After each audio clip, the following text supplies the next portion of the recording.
All right, we are back in Microsoft Flight Simulator 2024 with our world tour. We are picking up right where we left off. We're not taking off from an airport. We're just picking up right about where we left off last time.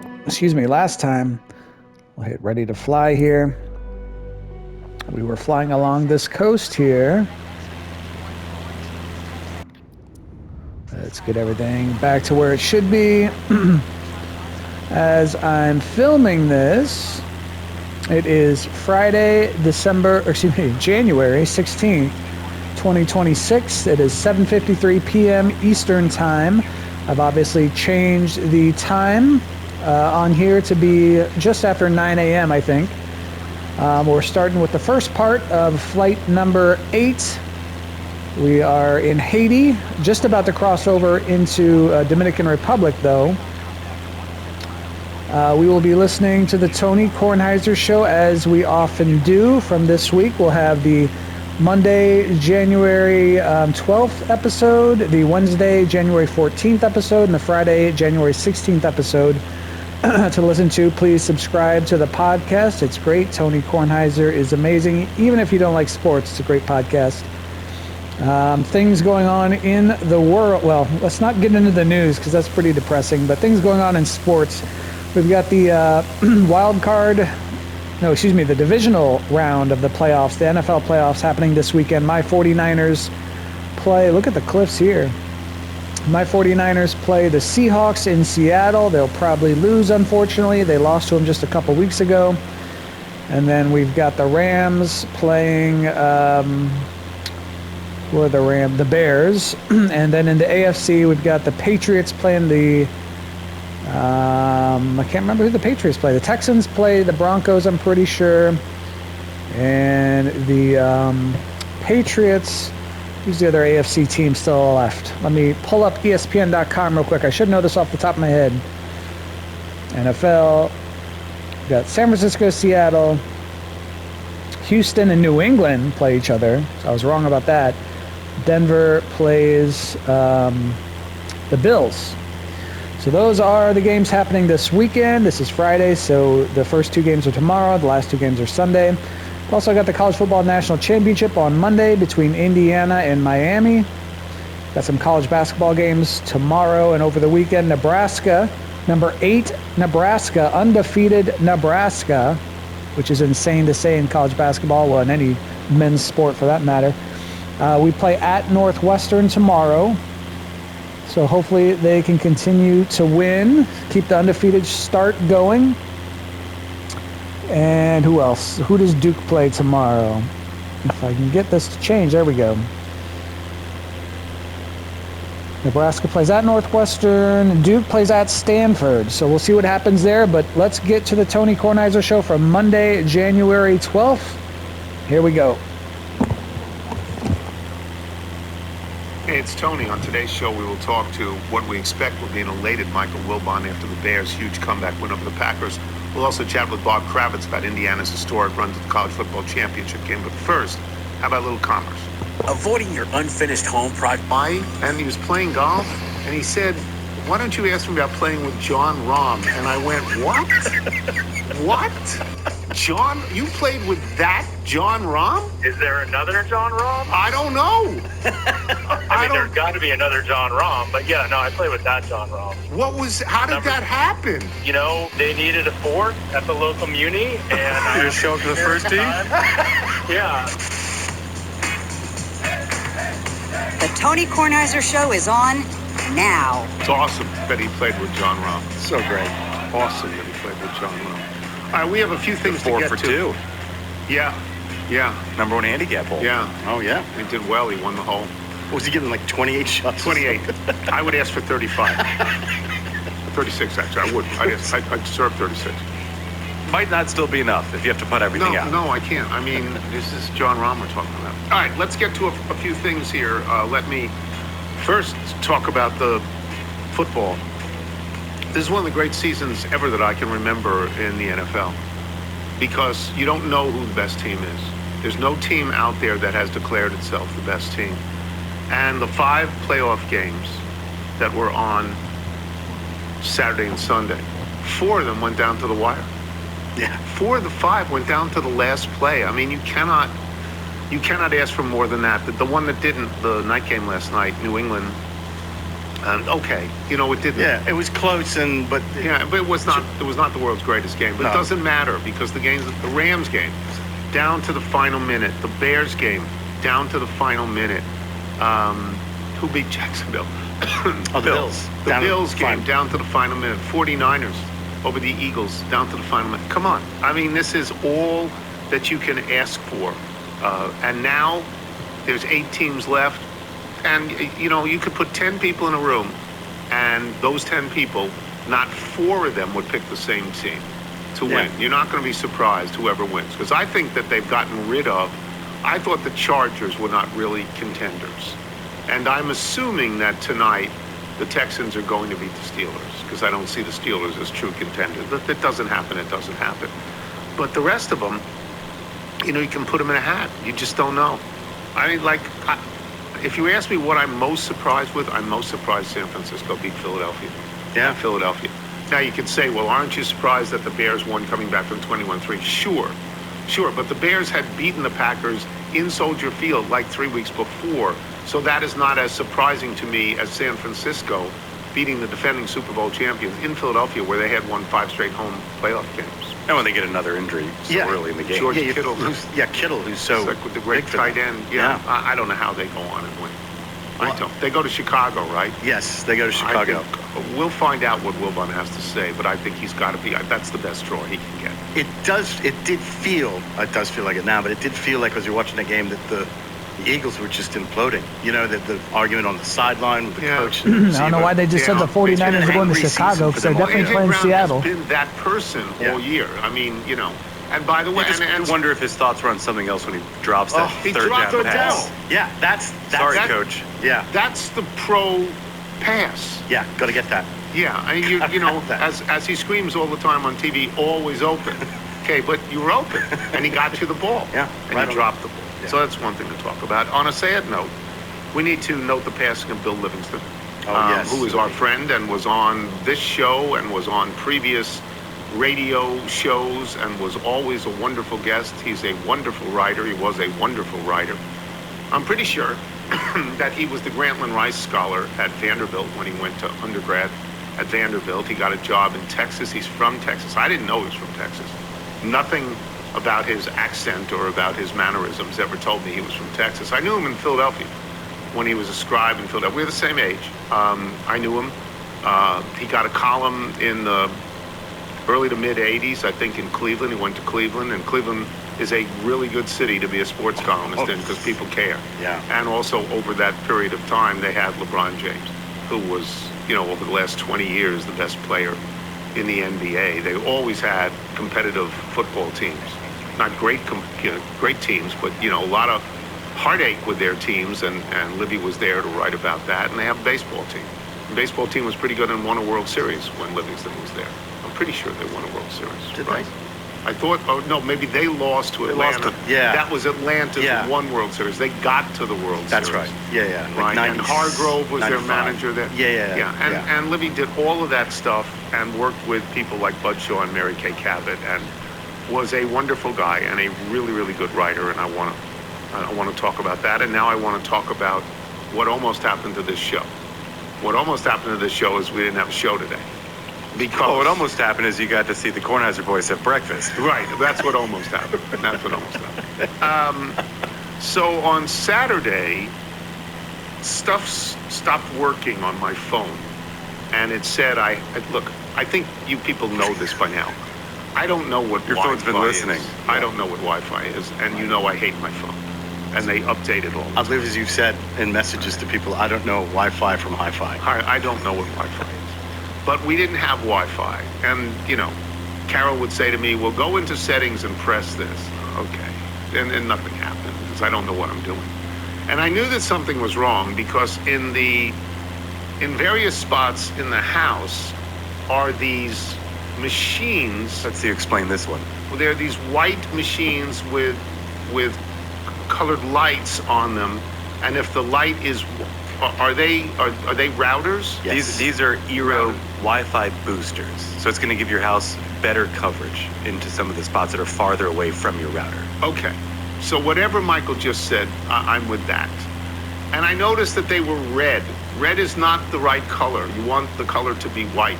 Yes. Red means not working. So I called Nigel. Nigel came over, and here's what we had to do. We had to call Comcast. I called a couple of people at Comcast, most notably Chip at Comcast, who is a troubleshooter and an executive and has been very good to us over a long period of time. We have not just regular Comcast, we have Comcast Business as well, because you need to have the best stuff they It's a have. business, man. Yeah, that's right. So I called him, and and he said, okay, I'll get on it. And this was Saturday. This is not, Saturday, Sunday, not the best times. It's tough. Not the best times. And then Nigel got a human being at Comcast who you said was very nice. Joe, yes. And she said to you, she put you on the list for someone coming over to the house Sunday between 10 and 12 in the morning. Yeah, something like 10 and 12 or 10 and 2 or 12 and 2, something Whatever like that. it was. Yeah. It was going to be Sunday. Yeah. It's going to be Sunday. So that was good, because if we don't get this done, maybe we don't have a show, or we go over to Michael's house and do the show. But, we don't, it's not our normal routine. So then yesterday, a little bit before that window that had opened for us, I got a note saying your appointment today has been canceled, but we can confirm that we'll be there between 12 and 2 Monday. This doesn't really work. Doesn't help us, because we do the show earlier than 12 and 2. Yeah. So I get back to Chip and I say, help, help, help. And we didn't talk. This was just texting back and forth. And the next thing I know, I'm getting a call from Justin. Justin leaves a couple of messages. I call him back. And Justin says, we'll get somebody over there. We'll get somebody over there by 10:30 in the morning. And lo and behold, by 10:30 in the morning on a Sunday morning, which is tough. And I don't know what is wrong, but I want to go backwards a little bit. Before they get here, Michael comes over and says everything is fine. Correct. Michael, IT specialist at the Tony I Kornheiser was Show. going to say, How did you know? Chief Technology How Officer. did you know? So my biggest confirmation that nothing terrible was bad was you were able to watch TV. TV. We had TV on, yes. Yes. So then what was confusing to me is that you were able to use your TV to get to the streaming service so you could watch the game Saturday night. I Yeah, watched Prime. I I was watched Amazon confused as to Big how Al. you were getting Yeah. internet if you're having issues with the Wi-Fi. So I didn't think anything terrible was going on. No, I just went to the router, unplugged it. You have to wait the full 45 seconds to a minute, then plug it back in, and was able to cycle itself through. Carol and- plugs right back in. Well, she was Less than unplugging 5 the seconds. Euro. So the Euro, Right. the Euro is sort of one step farther away from Yeah, the yeah. actual source of the Wi-Fi. Yeah. So Michael was convinced that everything was good, and I was skeptical. Everything was good. Okay. And so Michael was convinced that everything was good, and everything was good, and I was skeptical. As is your And nature. so when Carlos and Bill came over, I was thrilled. And they went in, and looked at they did whatever they were supposed to do, replaced whatever they were supposed to replace, and gave me a great feeling of accomplishment that they had. Yes. They had worked to make this good, and it was good. I thank them. I thank Justin. I thank Chip. I do this publicly because these are real people working. Yeah. And they're working on Sunday. Yeah. I know their job is to work on. I understand that, but they're still working on Sunday, and they helped, and everything seems to work now. Yeah, they were great. It's a reminder that professionals in these services, they love figuring out a puzzle. So to them, we gave them a puzzle, and they're trying to improve, the cable wires that are going into the various boxes upstairs. It was Yeah. great to see them Guess working. that's It's a why they reminder, call it Cabo years go Rojo by, you down don't there. necessarily do anything to the wires that are coming into I your don't house. know And what to sometimes do. they just need a little bit of an update. Well, I said, what is the essence of the problem here? And the essence of the problem, both Bill and Carlos explained, is that technology has moved on. And if you don't move on with it, you are in a position Yeah, you're of outdated. vulnerability, and you're outdated. Yeah. Right. And even though it works, when it doesn't work, it doesn't work. Because you're not. What made me smile is that if you're familiar with the movie Home Alone, the neighbor, the kid from next door who just follows everyone around, is asking them a lot of questions. Like, what's the gas mileage that in this was thing? I asked That a was lot- you going I- room to room. That's I hear it halfway down, the hallway, and you go, What are your thoughts on self-checkout? Yeah. So And the best is they're so I'm that patient. person- Right. Yeah, they're going through it with you. I'm that person who became my parents. You know, now I'm so old that I'm my own grandparent. Buying nutmeg in quantity. Yeah, well, no. I mean, I'm the one, like, you know the commercial where the guy stands up there, Jan, coffee with Jan. Is it John? John, might be Jan. I'm that person. Don't work here. I'm trying to talk with them to have human interaction. That's what I'm trying to do. This happened to me. I took the boys to McDonald's over the weekend. Went to the McDonald's of my childhood. If you're from DC, you remember the 4000 Wisconsin Avenue McDonald's. I walk in, it's all kiosks. I go to the boys, I go, I use your line. I'm like, I am no longer of this world. Right, don't know what to I think do. they gave me great support, and it was an awesome experience. Yeah. So everything is working right now. I'm grateful for that. Yes. And I will shut up for a while, and we will bring on Michael Wilbon, and I am Tony Kornheiser. Expect to be very happy. Up there. Yes, very happy. This is the Tony Kornheiser Show. This episode of the Tony Kornheiser Show is brought to you by Wild Grain. Having a little bakery magic in your freezer will absolutely make your day. Try their sourdough breads, maybe some pastries. You'll find their flavor and texture are incredible. Baking them takes less than 25 minutes, which makes it so easy to enjoy fresh, warm bread even on busy nights.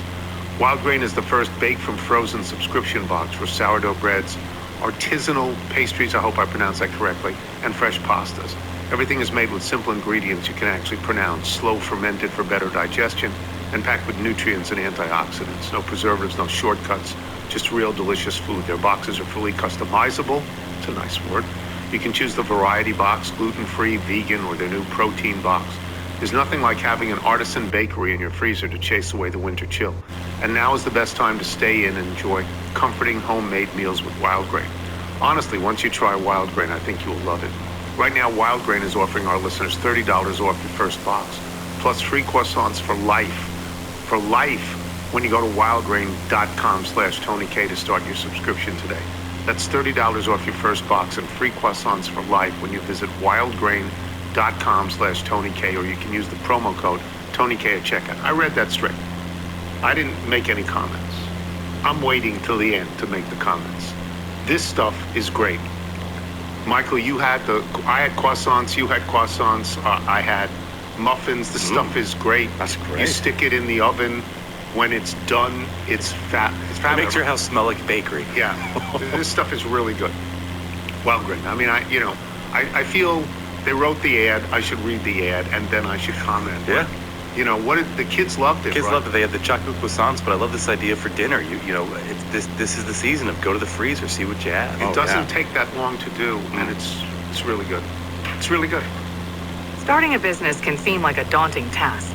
Shit.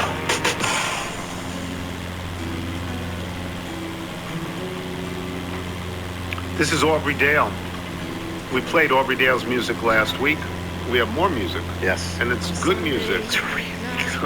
We play it because it's really good. Okay? Yeah. This is Aubrey Dale singing "If Church Was a Bar."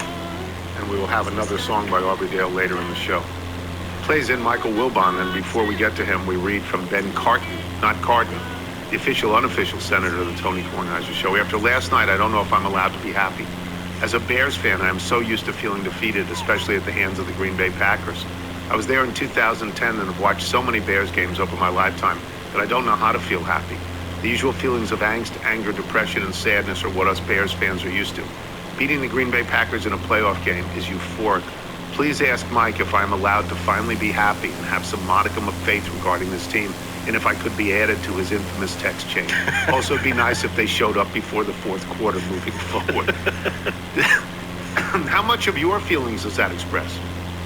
None. None? No. Okay. No, I don't major in angst. That I've left that to you over the decades. Okay. I don't deal in that. But you know, it's now the one thing I do share is beating the Packers, the joy over beating the Packers, and the fact that the players get it. The players and the coach, they get it. And those guys haven't lived. They're young. I mean, it's like the offense is comprised largely of 4 rookies or second-year players, Caleb. But they get it when they put the cheese grater on their head and they basically say, we don't care what you think, we hate you already. That makes me feel good. But no, so I luckily, I'm of an age where when the Bears were bad, I had Michael Jordan. So all that despair, I'm not related to that. But what happened Saturday night again, for the second Saturday night in 4 weeks in Chicago with the Packers and Bears, was not just unlikely, it was impossible. I mean, you know what it was. You were watching the game at 21-3. Game was over. I stopped watching. It was 21-3, and the Packers are a good team. They are not afraid of the Bears. They know Soldier Field. No. They're not afraid of the weather. None of that. And so that game, in my mind, was over. And in your mind? Not over, but close. I mean, I hadn't given up, but I was,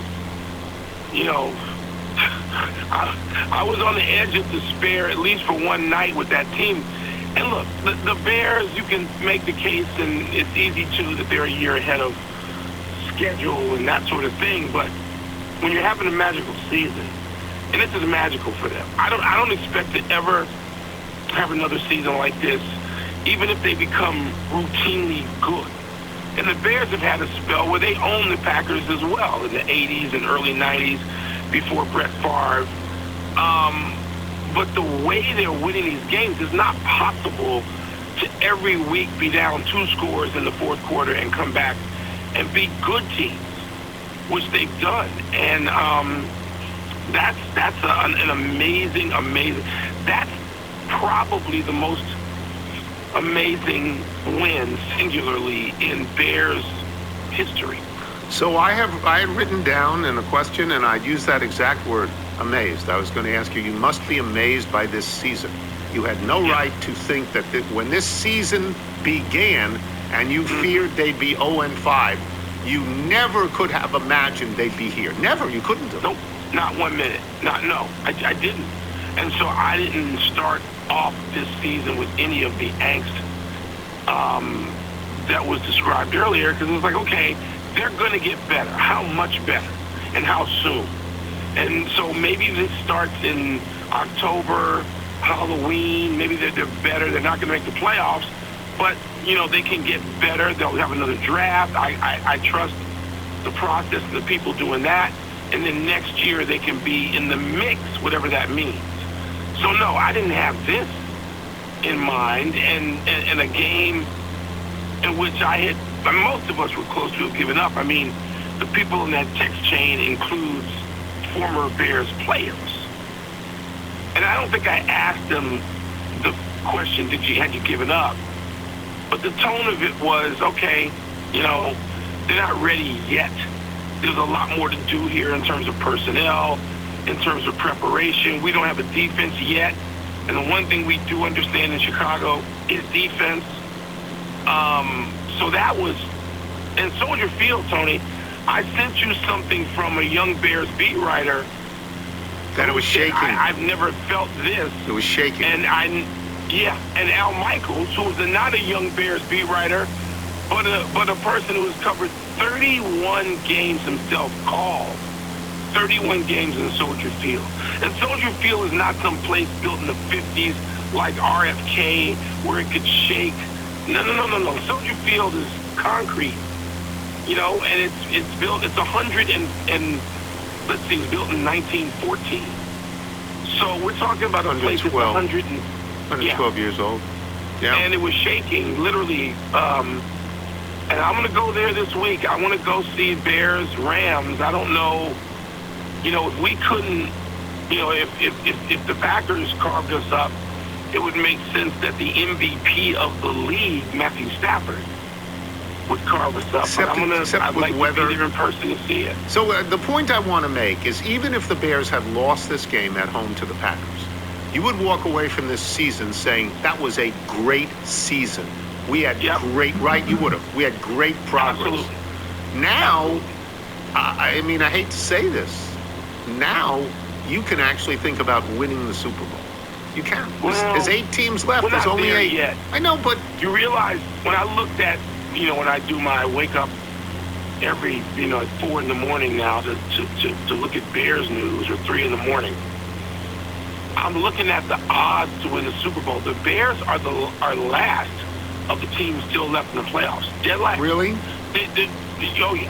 People, nobody other than wackos, like me, sort of now believe in them on a week-to-week basis. You have a I'm not ready. great weather advantage against the Rams. 17. I looked on that game. I don't understand why that game would be Sunday night as opposed to Saturday night. I don't understand that, but the game, as I saw, is scheduled for Sunday night. The high on Sunday in Chicago is supposed to be 17. So I'll take it. And by the way, if you watched the Rams game, they needed Stafford to be the MVP at the end. Once again in Carolina, they were losing, and their defense looked like a shell. It didn't look like anything. It didn't. Well, I'm hoping that they got one more week like that in them. Maybe they'll fly across the country and wake up from their flight and think they're in Charlotte when they're in Chicago. So we need one more week like that because we can't stop anybody. We did. We stopped the Packers for all but one possession in the second half. Kudos to Dennis Allen for whatever he said at halftime and whatever he did to rally them. But the Rams are favored in Soldier Field on Sunday night in the cold. Yeah, I don't think that I would do that. That would not be my odds. That would not be my odds. Let me get to some of the other games. Buffalo has really nothing but Josh Allen.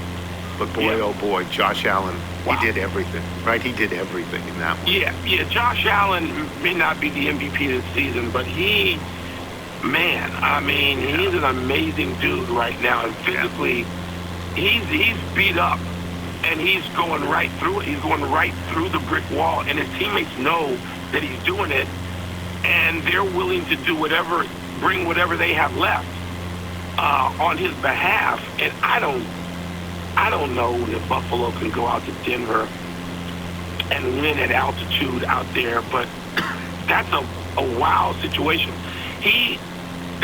Jacksonville should have won that game.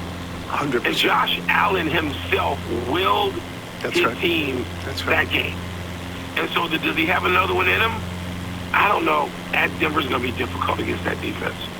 The Bills, I'm just handed this by Nigel. The Bills are early line. They're road favorites at Denver. I wouldn't do that. I wouldn't either. Rams road favorites against the Bears 3.5. I wouldn't do that. Yeah. Let me. The most surprising game to me, the most surprising result was, of course, it was the Bears winning when they were down 21-3. But in terms of overall, I had San Francisco. I did not think they could beat Philadelphia at all. I did not. Especially when the Eagles made that 4th and 5, with 2 minutes to go. I am mostly surprised at that. How about you? No, I've watched a lot of the Niners, and the Bears played the Niners and Eagles. So I have a sense of both of those teams, and the Eagles are just, I don't understand why they're so disgruntled, why they're so less than, why it is that they can't sort of get along as Super Bowl champions. I don't understand that. So the culture of the Eagles is something I'd have to live of newspapers, but read those guys every day to find out what it is that they think is wrong with the Eagles. The Eagles have not been whole all year, Tony. I thought they'd win. Started like week 3. I thought they would win this game. The other team comes in banged up. I thought they would win. And now they go out worse Kittle. Banged up. Yeah. They lose Kittle. Yeah. They lose Kittle. I don't know how they are. Well, they just played at Seattle, and they scored 3 points. So to me, Seattle is a significant favorite in that game. How about to you? Yeah, they're a significant favorite. They're not, the bye week, you can play the rest versus rust game. I think Seattle's rested. They've got the best defense. Yeah. They hate San Francisco. They're motivated, and they're set up at home to just come out and just take swings. I think they'll come out like Marvin Hagler, and they will just take swings. They will try to blitz that offense to death. Yeah. And they may do that. And it's sort of like there are two situations, Tony, where I think there's a distinct advantage. I think on the road tonight that Houston is going to come out and say, all right, old man, you may win this game, but to do so, you're going to have broken ribs, a broken nose. We are going to just pummel you. Let's see if you can withstand it. And Aaron Rodgers is so great in his prime, maybe he can summon that one more night. I don't think so, but maybe he can, and I don't think San Francisco can do that. Now, I'm rooting for San Francisco to win that game in Seattle, because you don't want to play Seattle. I'll get past L.A. I want a rematch in Chicago with San Francisco. The game against Seattle, Seattle would be at the number 1 seed. It would be in Seattle. But I'll take San Francisco in Chicago for a chance to get to the Super Bowl if I'm allowed to look ahead. Yeah, I think that's. I thought that on that halfback option play, I thought McCaffrey made one of the great catches I'd ever seen. I thought it was just so great. That was Willie Mays. I didn't think he's going to get to that ball. I thought it was too long. The ball, to hear Purdy describe the play, watching it, he said the ball's fluttering in the wind and knows the ball's not down. It was great. It's a great play. It is. San Francisco went in there, and you know what, Tony? They were inspired, and the Eagles again were not. Yes, I think that's fair. I think that's fair. That was the one game. I may have had others wrong. I'm not certain if I had them wrong or not. I guess I had the Bears wrong, because I did think the Packers would win that game, though I had no particular confidence. But I really thought Philadelphia was going to win that game. Let me ask you totally this wrong. Now, because of me, you've had to put up with this all year. Yeah. Well, 25 years. Yeah, 40 years. What do you think of Caleb Williams at this point? I think Caleb Williams is a very effective quarterback. I think he gets it done. He does not have great numbers in terms of completion percentage, but all of his other numbers are tremendous. And he looks like a leader, and it looks like the Bears believe in him, which is that's 7/8 of the battle, don't you think? Yeah. That's what I think about Caleb Williams. And when he gave Ben Johnson that game ball, yeah, I mean, he's Saturday night, he got emotional about it. I think that goes a long way. In his second year, teammates and his coaches. In his second year, he's clearly a leader, and so what? You can improve on the other stuff, and they're winning games. So stop. So get off him. Get off him. I mean, I used to say this about Jalen Hurts like last year. Get off him because he's winning games, and then he won the Super Bowl. So yeah, I do. I think Caleb Williams is really good. I think he's really good. All right, I will see you later. I'll see you later. Sounds good, Tom. Thanks. Michael Wilbon, boys and girls. We will take a break. Bob Kravitz will come to us from Indiana when we return. Talk about the college stuff. I'm Tony Kornheiser. Why do growing businesses love working in? To the Tony Kornheiser Show. The Tony Kornheiser Show. Once again, this is Aubrey Dale. She's good. Yes. She's good. This is called December. Michael, if people like Aubrey Dale want to send in their original music for us to play, how do they do it? Send us your music by emailing it to jingles@TonyKornheiserShow.com. It's always a thrill when we get music that's really nice. Oh, yeah. I mean, the original reason we did it is because we can't afford the rights fees for real songs. But then we get these songs, and they're actually better than some of the songs we would play. Aubrey Dale, one more time. She plays in Bob Kravitz, our old friend Bob Kravitz. How long have you lived now in Indiana? How long? 25 years. So you went from Denver to Indiana 25 years ago? I did. Okay, and how far are you where you live from Bloomington? How far is that? I'm about an hour and 15 minutes. So Bloomington is essentially in the middle of the state, or is it not? It's south central. South central. Okay. Yeah, south central. Okay. And in the 25, I should say that Bob, like all of us, is still working, like sort of kind of, like it's Substack and it's bobkravitz.com, and you can access him and pay him money because he's probably impoverished at this time. The only one who's not is me. I'm not. I'm still doing this thing because I can't believe they pay me to do it. Anyway, in the 25 years that you've been in Indiana, the Indiana football team was never any good, right? It's 100 years of lousy, right? It's 144 years of dreck. Yeah. I mean, they had Before Signetti got here, they had 4 winning seasons in the previous 30. Wow, that's awesome. That should tell you right there. They were everybody's homecoming guest. Yeah, even Northwestern's. Even Northwestern looked at Indiana as a patsy. Now, Northwestern, by the way, has now surpassed Indiana. Is that they've got the most losses now in X amount of time. Wilbon was telling me about that the other day. But Indiana, IU is a basketball school. It has always been a basketball school, right? And that satisfies people. Or were they angst-ridden about the football team? No, they weren't. They were completely apathetic. Right. You know, which is one of the reasons why Signetti came in with, all the guns blazing. He wanted to wake everybody up. But yeah, they had been beaten into submission by all the losing, and basketball is the lifeblood of this state, and so nobody screamed and yelled, "We stink at football." I mean, they were just proud of themselves that they never lost the tailgate. Okay. Can you recall the first time you ever saw or heard from Signetti and what you thought? Sure. It was at his press conference, and I thought he was a little coarse. He didn't answer questions. The whole "I win, Google me" was just because it wasn't him being funny. It was just he was so pissed off at being asked over and over again, "How are you going to fix this?" And he finally had enough and said, "I win, Google me, for God's sake." And I thought he was a little wacky. I thought he was a little audacious. I thought he was a little cocky. But he's been great. He's been unbelievable, and he continues to have great one-liners. So one of the questions I wrote, this is the exact question. This is actually unbelievable, right? It is. It's unbelievable. Right. It's unbelievable. Yeah. I mean, they've been terrible forever and ever and ever.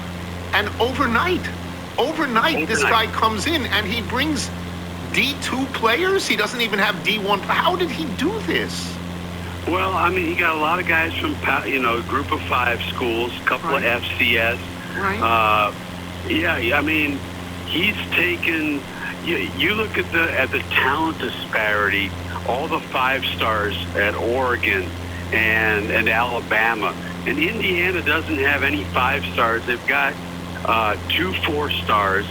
I believe in the starting lineup, they're almost all 2 stars, which just goes to show you that stuff means absolutely nothing.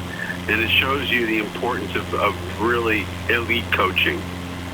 He's obviously a great coach, and it took a while for anybody to even learn who he is. He looks like he's arrogant. He looks like he's mad all the time. He really does. He's got a permanent scowl. I'm interested in him because, again, this is unbelievable. This is high stakes D1 football from a school that never won.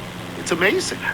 It is incredible, and everybody asks him. He did a thing on 60 Minutes, and they asked him what's the secret sauce. And honestly, there's nothing real compelling about it. It's just process.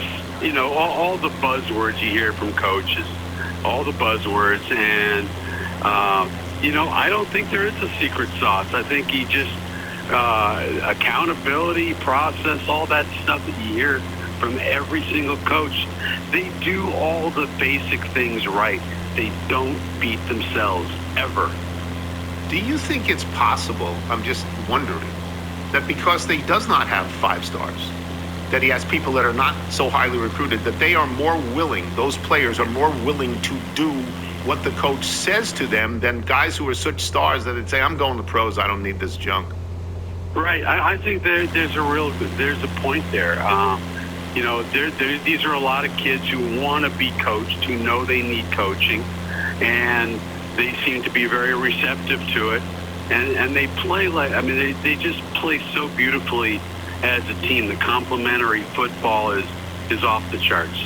So I'm not there. I'm not physically in Indiana. I'm not swept away by Indiana to this point. I remain skeptical, like I think most of the country remains skeptical, where you go, well, you know, it's Indiana. It's 100 years of losing. It's Indiana. And yet, they rolled Alabama, and they just killed Oregon. I thought that Oregon could.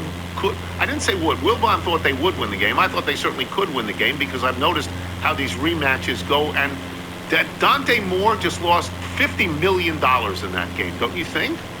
There's no question. Before the game, I was reading some stuff on The Athletic that they saw Dante Moore as the number one quarterback choice in the NFL draft, and Fernando is number two. I don't know how you watch any of the season. I don't know how you watch the last two games in the CFP and determine that Dante Moore is a better quarterback than Fernando Mendoza. I mean, Fernando is he's a different character now. I mean, he's an odd duck, but there's a very endearing way about him. But I think clearly he's the number one choice. If I'm the Las Vegas Raiders, I'm grabbing him. Are you grabbing Cignetti as well? No, you can't have him. Oh. No, we've gone through 144 years of crap. You cannot give us this much, okay? No, he's not going anywhere. So I made this little note because I'm a public school kid. Mendoza has now gone to Cal and to Indiana, which are two of the best 10 academic public schools in the country. Is that meaningful on any level, or am I imposing a hierarchy here that I shouldn't? Well, it makes me wonder how the hell I got in. Yeah. But he's going for his master's. I think he's going to have his master's by the end of the semester. He's just a really sharp kid, and I think everybody saw that from his Heisman Trophy speech, which I thought was really inspired. Just a smart kid, and I think, he understands the game at a very granular level, and I think he's going to be a terrific pro. Are you skeptical about playing Miami? Do you think, yes, it finally comes to an end? This is the Cinderella, turns into the glass slipper just turns into something bad. What do you think? Yeah, no way. No, I think they're going to win. I don't think they're going to blow Miami out. I don't see that. I think Carson Beck is a good quarterback, but I mean, they're a juggernaut. They're the big red machine at this point, and they're just blowing everybody away. And it doesn't seem to matter that there's this incredible talent disparity. I think they're going to win. I think they're going to cover the spread, which I think is 6 or 7. I don't see anybody stopping them at this point. You don't think it's a tremendous advantage for Miami to be playing at home? What a stroke of luck, play at home for the national championship? I think it's going to be like a Super Bowl crowd. I think it's going to be like 50-50. Really? I've been following the Indiana ticket situation, and a lot of the Miami people are putting their tickets up for sale, and the secondary market, I mean, the prices are just out of this world right now. I think this will be the most expensive CFP game ever. But you look at the way Indiana dominated the Rose Bowl and the Peach Bowl in terms of fans. Yeah. I see no reason why they can't do it again. Okay. All right. I had one other question, because I remember covering Rick Carlisle when he went to Virginia. The Pacers have fallen off tremendously this year, though they've won a couple of games in a row. The Celtics have not. Celtics lost their best player, but the Pacers lost their best 2 players. What is life like there for the Indiana Pacers, who were fabulous to watch at the end of last year? Yeah, it's been pretty gruesome. I mean, at one point they were missing 5 of their top 7 rotation guys. Wow. Now Obi Toppin's out. Neesmith is just coming back. Nemhard was out for a while. They have been absolutely obliterated by injuries. They're starting to get healthy now. They've won 2 in a row.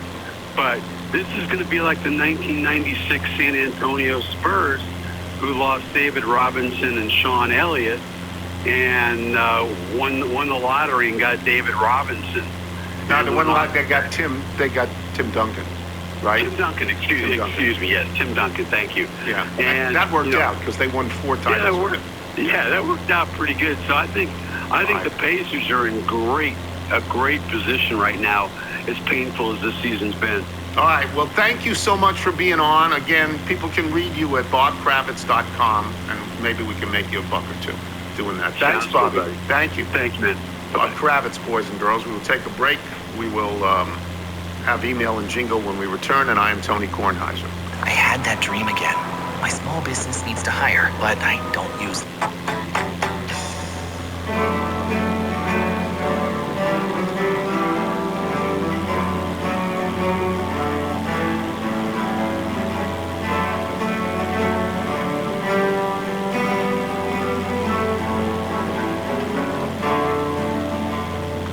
That is the Zama middle school guitar class. Zama in Japan. That's pretty cool. You want to do the Bethesda Bagel ad for us? Yes, Bagel Sandwich Day. Always happy about that. Bethesda Bagels, we love them. You will as well. Just go to BethesdaBagels.com for the location in the DC area nearest you. Then pop on in and you'll be thrilled. And before we get to the mailbag, let me just say you got a smile so bright. You know you could have been a candle. I'm holding you so tight. You know you could have been a handle. The way you swept me off my feet. You know you could have been a broom.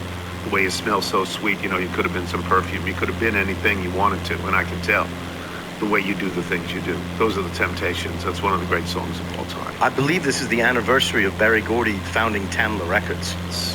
It's a good move by Berry Gordy. Oh, I think he's still with us. I think he is, yes. I think he's still with us. Thanks to our guests today, Michael Wilbon and Bob Kravitz. Thanks as well to today's sponsors. Remember, you can listen to us on Apple Podcasts, Spotify, Odyssey. If you get the show through Apple, please leave us a review. A haiku from Shad about the Bears' 18-point comeback. Wilbon had to be at least a little surprised. Yes, he was a little bit. From Barry in Panama, first the Hoosiers destroy Oregon to advance to the CFP championship game, and then the Bears beat the Packers in dramatic fashion. Pretty good weekend for Indiana football team. The Indiana Bears coming to you. From Keith Garfield, in retrospect, it seems the Virginia legislature was on to something in 2023 when they tried to sue so that Cignetti could get into the playoffs. Yeah. Jeff Bartlett, Pittsburgh, Pennsylvania, official U.S. Naval Academy midshipman imposter of the TK show. Holy cow, it happened. After 3 decades of Laura Littledom, I finally had a David Aldrich moment. On Friday's show, you read an email explaining the difference between Indiana University, Purdue University, Indianapolis, IUPUI, and Indiana University of Pennsylvania, IUP. I stopped in my tracks and I said IUP. I know that school as I'm a proud alum, class of '89. IUP is a Division II school located in Indiana, Pennsylvania, about 2 hours outside of Pittsburgh. The Cignetti family is synonymous with the football program. Kurt Cignetti's father, Frank, was head coach. I didn't know this. For 19 years, ending in 2005, where he also coached his other son, Frank Jr., now the OC at IUP. Kurt got his first head coaching position at IUP in 2011 and stayed for 5 years before moving on to Elon, JMU, and ultimately Indiana. IUP football alumni include Jim Haslett, Chris Valario, Ahmed Brooks, and Rashad Jennings. Other notable alum are Art Rooney, founder of the Pittsburgh Steelers, and Chad Hurley, the founder of U2. From Eric Samuel in Orinda, California, the Pac-12 has sent a team to the championship more recently than the SEC. That is all. Tim McGeary, Durham, North Carolina. There's finally a game I can play. I, too, have met an astronaut. In spring 1991, when I was in the 8th grade at Shadyside Academy in Pittsburgh, I was the middle school representative who got to meet Jay Apt, a Shadyside graduate on the Atlantis Space Shuttle crew, and one of the astronauts who did a spacewalk on that mission, the first since 1985. My role that day was to accept the school pennant that he took into space with him. This is a big deal to me. If I may add a humble brag, on March 1, I will become Dean of Libraries for the University of Rochester. I'm excited to move back north, though I need to buy a Lillehammer jacket, and I'll finally be close enough to go to Syracuse Mets, the Cheesery night this summer. If the role isn't taken, may I be the official Dean of Libraries for the show? Sure. University of Rochester, I wanted to go there. From Phil in Herndon, 1963. My mom heard that John Glenn and family were moving to Houston from Arlington. She, being ever intrepid, drove me over to see if we could get a glimpse. My mom was that annoying family member who took photos at all family events before it was so prevalent. My cousins are now glad she did. She has captured lots of memories. My neighbor, retired mail carrier in Arlington County, delivered his mail. And there's a picture of John Glenn and his family. Isn't that great? Isn't that nice? From Gary Van Giesen, if the new game is meeting astronauts, I lose. I've never met or come close to an astronaut. However, I very much enjoy walking the dog and admiring the moon, so at least I've got that going. That's good. From Roy McCara in Canfield, Ohio, just catching up with past episodes on the podcast due to the holidays. With respect to the price paid for the scone, you were looking at this backwards. You felt obligated to make a purchase since you parked your car for free and could not believe you had to pay $3.95 for a scone. Look at it this way. You had to pay $3.95 to park your car in a very crowded area, and they threw in a scone for free. Good, that's a better way of looking at it. Joe Klein, Panama Heights, Ohio. Hey, ankles. Where I'm from, that'd be the only acceptable nickname for a guy who broke both ankles twice, 3 times. Thanks. Tell my dad, Bob Klein in Northeast Pennsylvania, the one by Erie to Eden. Robert Hurt. Tony, you probably don't remember me, but I am the retired superintendent of juvenile detention that opened up a bread store and sent you a necklace. Update. I didn't go bankrupt, but I am joyfully completely retired. Your show talking about your opinion on statues reminded me of my daughter's experience. She has no interest in sports, in spite of the fact that she is 6'1" and could care less about basketball or any sport. While in grad school at Boston College, about a year behind Luke, she got a part-time job checking people in at the gym. The guy came in and she asked for his ID. He said nobody asked him for that before, and she said she was doing what she was supposed to do. His response was that he didn't have an ID on him, but there was a statue of him just outside. My daughter told me his name was Doug something. I would like to be considered the official retired juvenile detention superintendent and bread store owner of the show. Please tell Corey Kite to eat it. Thanks. That's nice. Brian, Rochester Hills, Michigan. We recently spent some of the holiday at Pinehurst for my son's junior golf tournament. I want to say thanks, and we used your recommendation for Ironwood one night. The family enjoyed it greatly. The Ironwood Grill, yeah. Sat by the bar, had great food and service. I almost dropped your name. I don't mean much, but since I don't really know you, and it is beyond ridiculous. If you and Michael ever go back, I would highly recommend the Workshop Tavern in nearby Aberdeen. Well worth a 10-minute drive.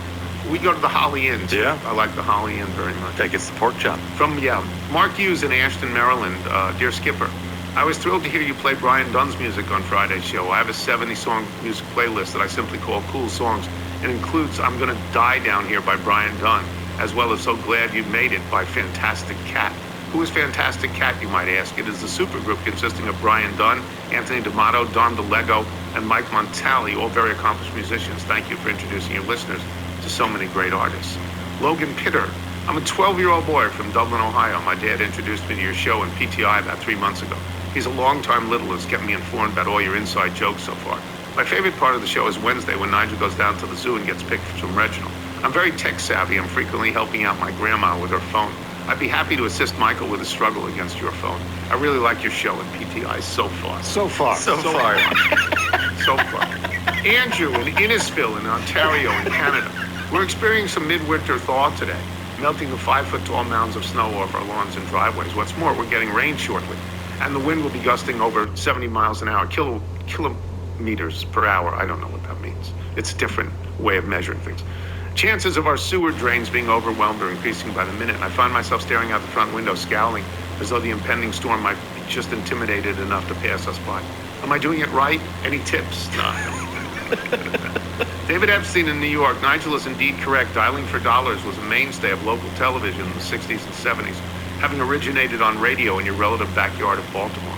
Formats varied a bit, but in general, the movie host would announce the day's password and the prize amount and then call a random viewer. If said viewer picked up the phone, kids, back in the day, we picked up the phone because we did not know who was calling and knew the password, they would win the assigned prize.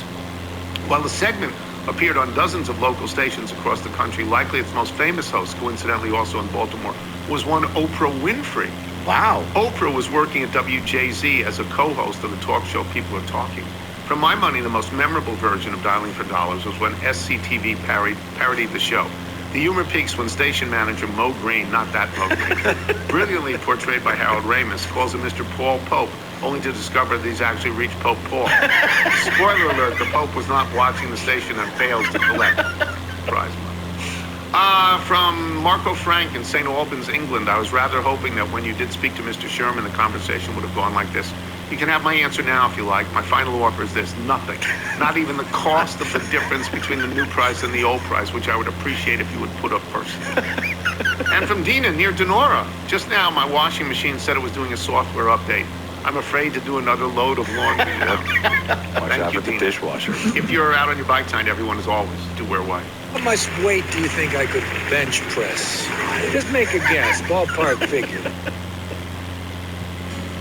All right, we got about 5 minutes left before this episode runs out of video. So what we're going to do is continue listening to another podcast real quick that I've been listening to about the final episode of Stranger Things. So we're moving to the House of R. Subscribe to that one as well, but for the last couple minutes, that's what we'll listen to. But like Coach Eric Taylor, Steve talking about wanting to find a girl and them teasing him and wanting to buy a house and all this sort of stuff like that. But like, whenever I think about Coach Taylor, I think about this line from Tammy Taylor, his wife, incredible character, Connie Britton, you legend. Quote, "You are a teacher first and you are a molder of men," Tammy says to Coach Eric Taylor. And I always think, whenever I say Coach Eric Taylor in my head, in parentheses, it's molder of men behind it. Yeah. And I think about, I don't know, just a million different things. And so just thinking about Steve being that for the young children of Hawkins, gender aside, is just such an important thing. Being an educator is such an important thing. You can make fun of him for being a sex ed teacher, Robin, but like being an educator, being involved in kids' lives, helping new generations grow up, and it just absolutely shifts this idea of like stuck here, failure, peaked in high school, and it's just sort of like doing something important, doing valuable work, and doing something you're so good at, we've seen him be good at, and just giving back to Hawkins in the Hawkins rebuild, I just thought was really, really beautiful. And then I think most importantly in this scene, and this is something that I've seen even the haters of the finale really respond to, is this promise that we'll meet every month in Philly, and how every single person, maybe not the kids watching this, but every single person who's an adult watching this going, they're never going to do that. No way. They're not going to do that.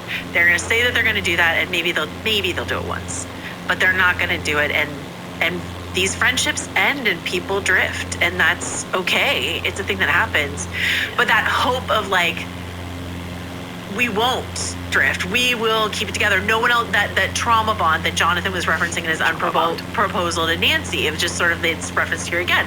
No one else will understand what we went through. Yeah. And while that's true, I choose to believe that 11 is hiking in Iceland, but I do not believe that these young adults will be in touch. Maybe someone, maybe Robin and Steve, maybe, maybe, but like, but they won't. And I love that they like made that promise, and the Duffers know, and we know that that's not a promise they're going to keep. And that's the exactly poignant, bittersweet, this is growing up kind of ending that we deserve here.